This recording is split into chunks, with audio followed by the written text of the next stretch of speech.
नमस्कार, आप सभी का पुनः स्वागत है। आज हम पढ़ रहे हैं कक्षा 10 की पाठ्य पुस्तक क्षितिज के गद्य खंड का द्वितीय पाठ बाल गोविंद भगत। इसके रचयिता रामवृक्ष बेनीपुरी जी हैं। तो सर्वप्रथम लेखक के जीवन परिचय पर प्रकाश डाल लेते हैं। रामवृक्ष बेनीपुरी का जन्म बिहार के मुजफ्फरपुर जिले के बेनीपुर गांव में सन 1899 में हुआ।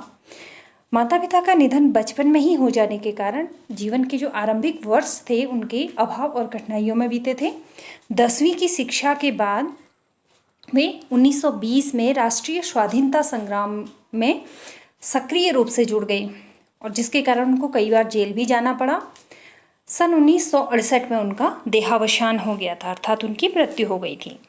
15 वर्ष की अवस्था में बेनीपुरी जी की रचनाएं पत्र पत्रिकाओं में छपने लगी थी। वे बेहद ही प्रतिभाशाली पत्रकार थे।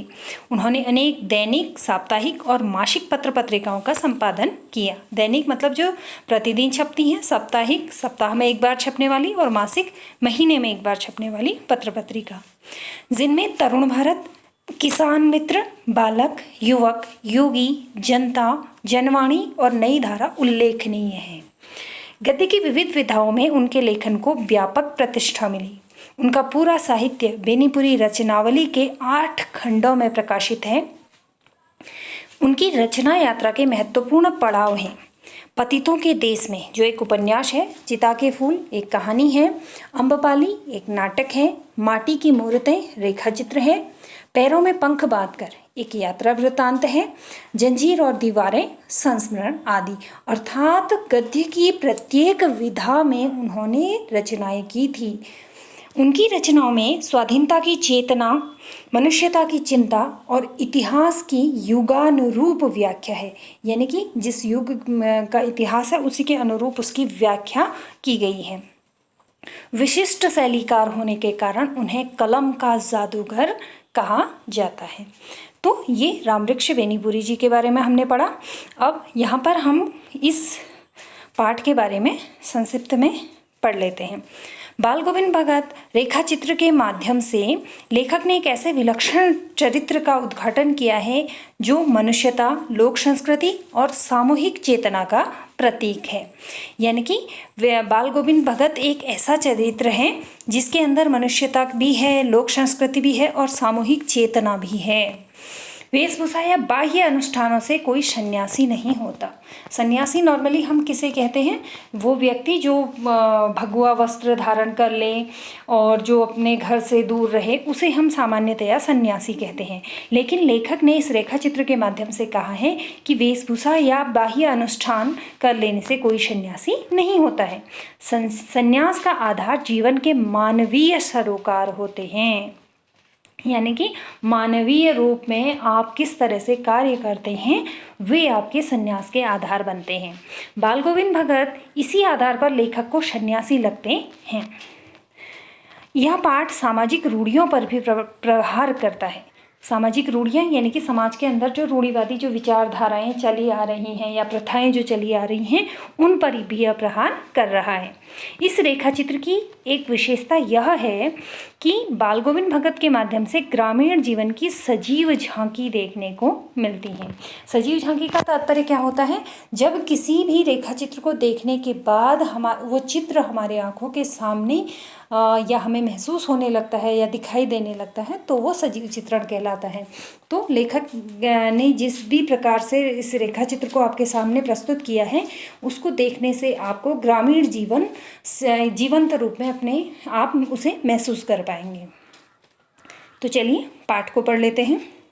बाल गोविंद भगत। बाल गोविंद भगत मझोले कद के गोरे चिट्टे आदमी थे। मझोले कद के मतलब ना ही वो बहुत बड़े कद के थे ना ही बहुत छोटे कद के थे, वो बीच के कद के थे और वे गोरे चिट्टे आदमी थे। 60 से ऊपर के ही होंगे, यानी कि उनकी उम्र 60 साल से ज़्यादा ही होगी। बाल पक गए थे। बाल पकने का तात्पर्य बाल सफ़ेद हो गए थे। लंबी दाढ़ी या जटाजूट तो नहीं रखते थे, किंतु हमेशा उनका चेहरा सफ़ेद बालों से ही जगमग किए रहता। यानी कि जैसे कि साधु सन्यासी लोग दाढ़ी या जटा अपने सर पे रखते हैं, वो उनके पास नहीं थे। लेकिन उनका जो चेहरा था वो सफ़ेद बालों से ही जगमग हुआ रहता था, यानी कि उनके बाल, सर के बाल जो थे वो सफ़ेद हो गए थे और वो लटकते हुए उनके चेहरे के पास आए रहते थे। कपड़े बिल्कुल कम पहनते, कमर में एक लंगोटी मात्र और सिर में कबीर पंथियों की सी कनफटी टोपी। तो ये उनकी वेशभूषा थी। जब जाड़ा आता एक काली कमली ऊपर से ओढ़ लेते, कमली अर्थात कंबल, वो उसके ऊपर ओढ़ लेते थे, क्योंकि वो केवल एक लंगोटी पहनते थे और टोपी पहनते थे, तो ठंडे के दिनों में अपने बदन के ऊपर कमली अर्थात कंबल डाल लेते। मस्तक पर हमेशा चमकता हुआ रामनंदी चंदन, जो नाक के एक छोर से ही औरतों के टीके की तरह शुरू होता था।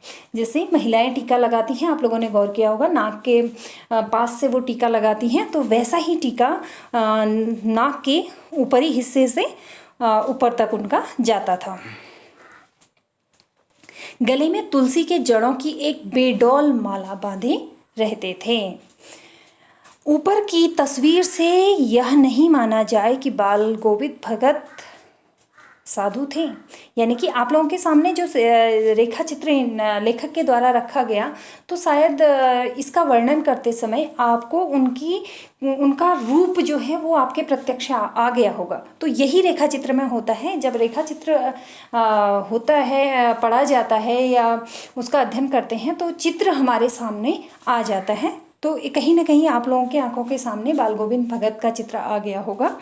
तो आपको जब आपने इस रेखा चित्र को महसूस किया तो आपको ऐसा लगा होगा कि केवल लंगोट पहनी है, टोपी पहनी है, या कभी कंबल ओढ़ते हैं और बाल सफ़ेद हैं, तो मतलब एक सामान्य सी वेशभूषा है जो साधु संतों की होती है। तो लेखक भी यही कह रहे हैं कि ऊपर तस्वीर से यह नहीं माना जाए कि बाल गोविंद भगत साधु थे, यानी कि ऐसा ही प्रतीत हो रहा है कि वो साधु थे। नहीं, बिल्कुल गृहस्थ है। लेकिन ऐसा नहीं था कि वो साधु थे, वो गृहस्थ थे। गृहस्थ थे अर्थात वो अपने परिवार के साथ में रहते थे। उनकी गृहिणी तो मुझे याद नहीं, उनके बेटे और पतोहू को मैंने देखा था। पतोहू मतलब बेटे की पत्नी, यानी कि बहू को देखा था। थोड़ी खेतीबाड़ी भी थी, एक अच्छा साफ सुथरा मकान भी था, यानी कि पूरी तरह गृहस्थ थे। उनका बेटा, उनकी बहू उनके साथ में रहते थे, खेतीबाड़ी भी करते थे और उनका अपना घर था जिसे वह साफ सुथरा रखते थे। तो इस तरह से वो एक गृहस्थ जीवन जी रहे थे। किंतु खेतीबाड़ी करते, परिवार रखते भी बाल गोविंद भगत साधु थे।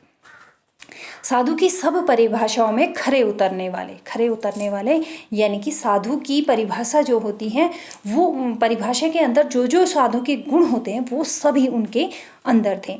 कबीर को साहब मानते थे, यानी कि कबीर के जो पंथ था उसका वो अनुसरण करने वाले थे, उनको अपना गुरु मानते थे भी हम कह सकते हैं।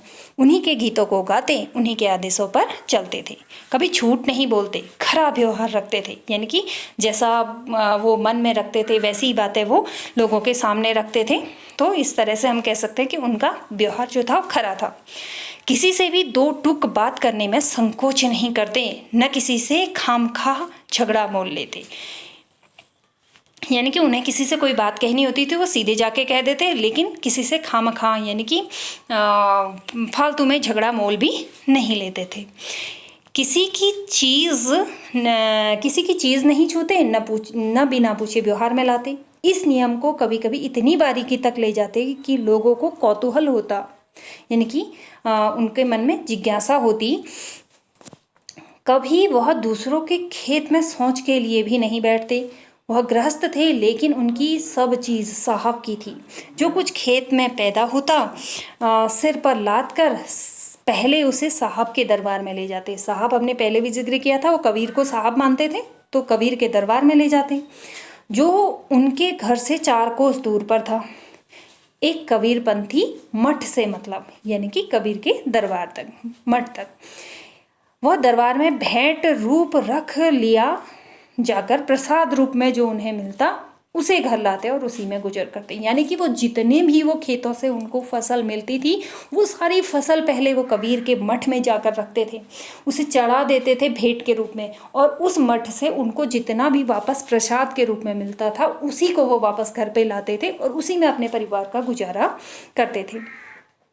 इन सब के ऊपर मैं तो मुग्ध था उनके मधुर गान पर, जो सदा सर्वदा ही सुनने को मिलते थे। यानी कि वो हमेशा गाते रहते थे। हमने पहले भी इस बारे में पढ़ा कि वो कबीर के गीतों को गाया करते थे। कबीर के वे सीधे साधे पद जो उनके कंठ से निकलकर सजीव हो उठते थे।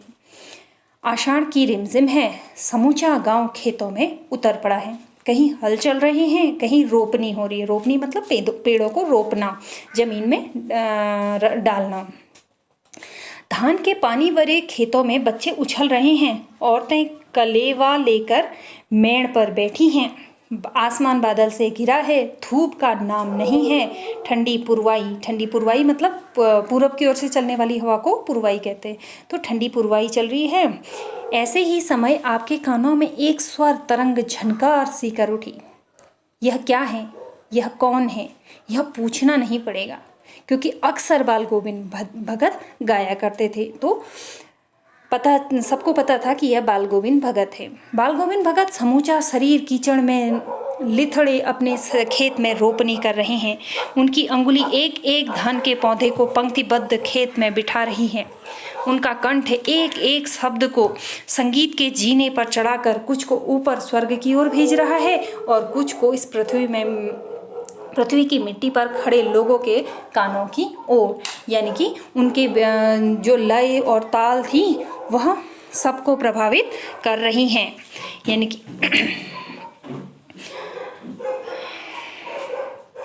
बच्चे खेलते हुए झूम उठते हैं। मेड़ पर खड़ी औरतों के होंठ कांप उठते हैं। होंठ कांपने का मतलब वो भी उनके साथ सुर मिलाने की कोशिश करते हैं। वे गुनगुनाने लगती हैं। हलवाहों के पैर ताल से उठने लगते हैं।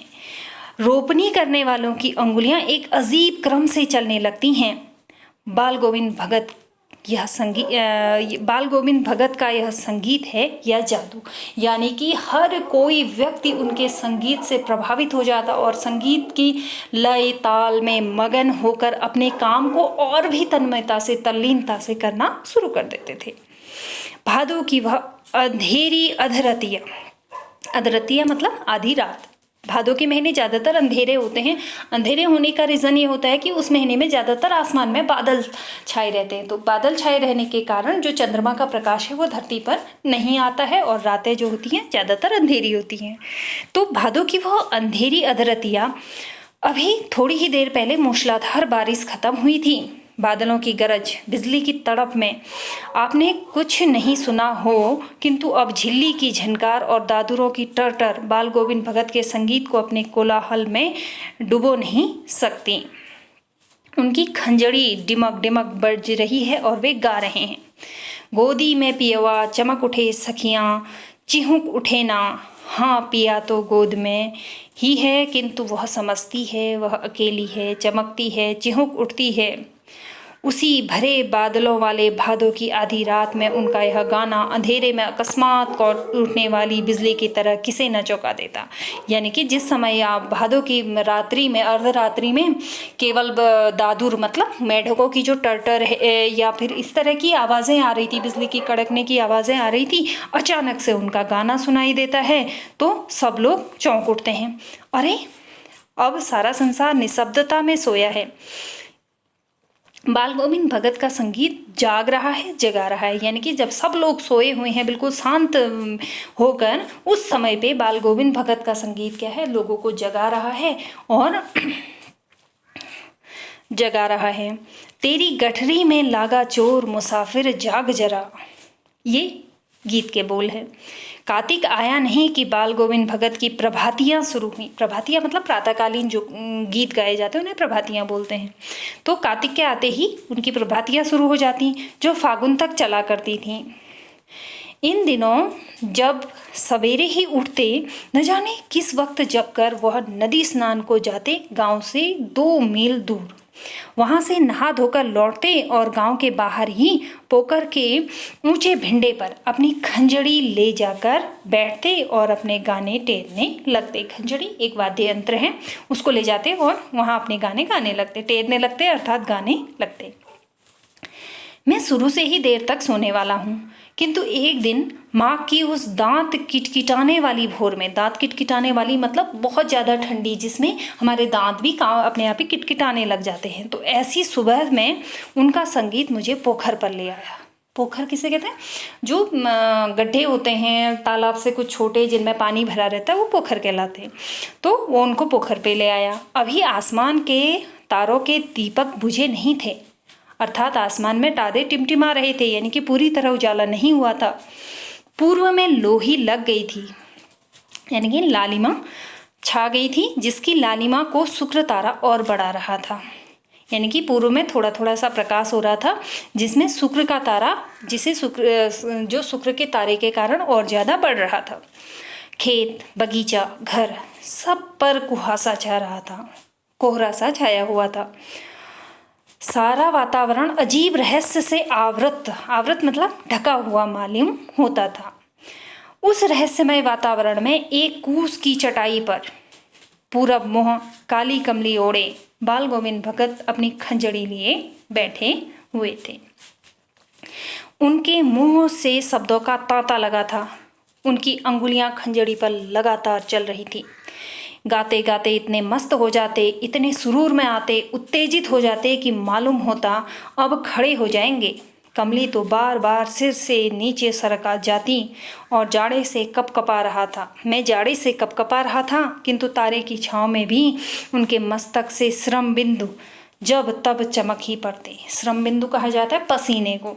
तो वो के लेखक कह रहे हैं कि मैं ठंडे से कांप रहा था, लेकिन वो अपने गीत में इतने मगन थे कि उनके जो कंबल थी वो उनके सर से बार बार सरक के नीचे पहुंच जाती और उनके माथे पर पसीने की बूंदें, जो कि ठंडे में बमुश्किल ही किसी के चेहरे पे दिखाई देती है, लेकिन उनके चेहरे पर पसीने की बूंदें भी चमक पड़ती थीं। गर्मियों में उनकी संझा कितनी उमस भरी शाम को न शीतल करती। यानी कि जब गर्मी का मौसम होता था तो संझा मतलब उनकी जो सांझ के गीत होते थे, तो वो उमस भरी जो शाम थी उसको शीतल कर देती थी। अपने घर के आंगन में आसन जमा बैठते, गांव के उनके कुछ प्रेमी भी जुट जाते, खंजड़ियों और करतालों की भरमार हो जाती। यानी कि खंजड़ियाँ जो वाद्य यंत्र हैं और जो करताल यानी कि तालियों की भरमार हो जाती, यानी कि सभी बजाने लग जाते।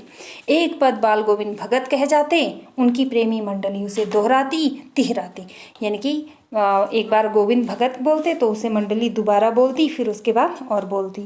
धीरे धीरे स्वर ऊंचा होने लगा, एक निश्चित ताल, एक निश्चित गति से। उस ताल स्वर के चढ़ाव के साथ श्रोताओं के मन भी ऊपर उठने लगते। धीरे धीरे मन तन पर हावी हो जाता।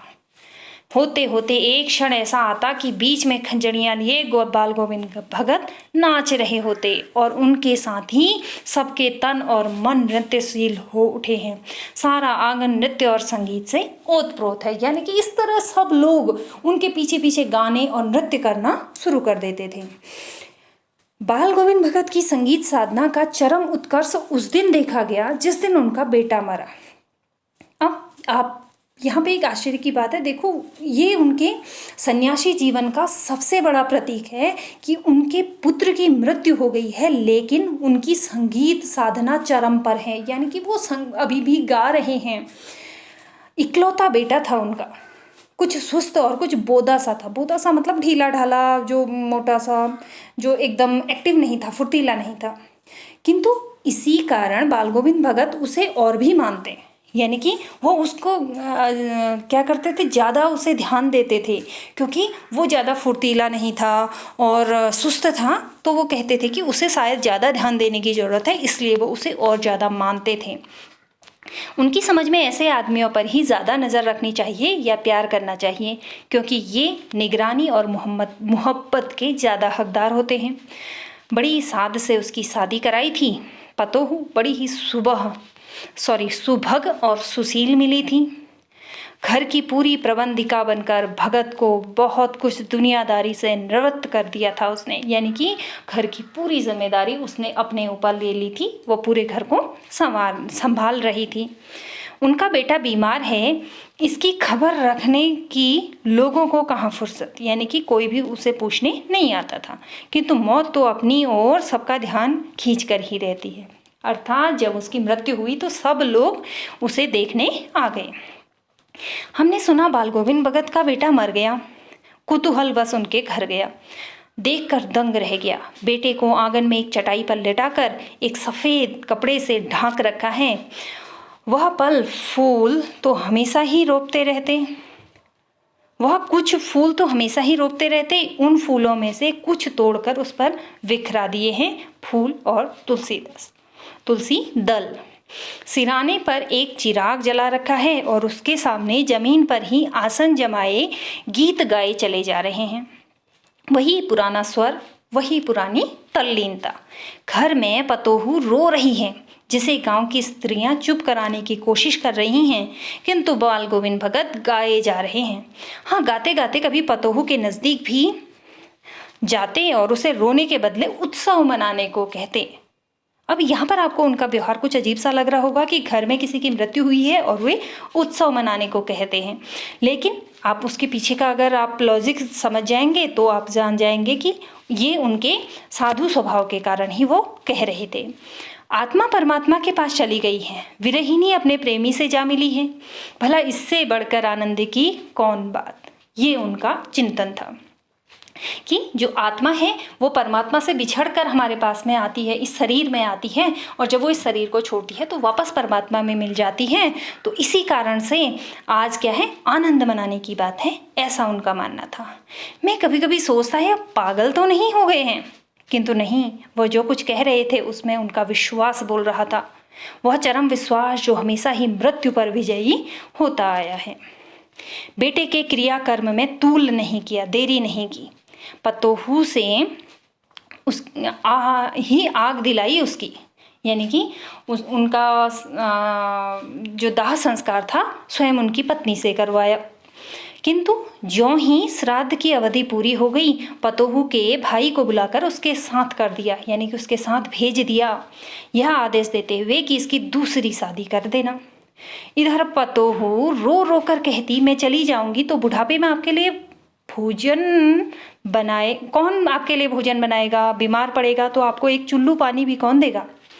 मैं पैर पड़ती हूँ, मुझे अपने चरणों से अलग नहीं कीजिए। लेकिन भगत का निर्णय जो था वो अटल था, तू जा, नहीं तो मैं घर छोड़कर चल दूंगा।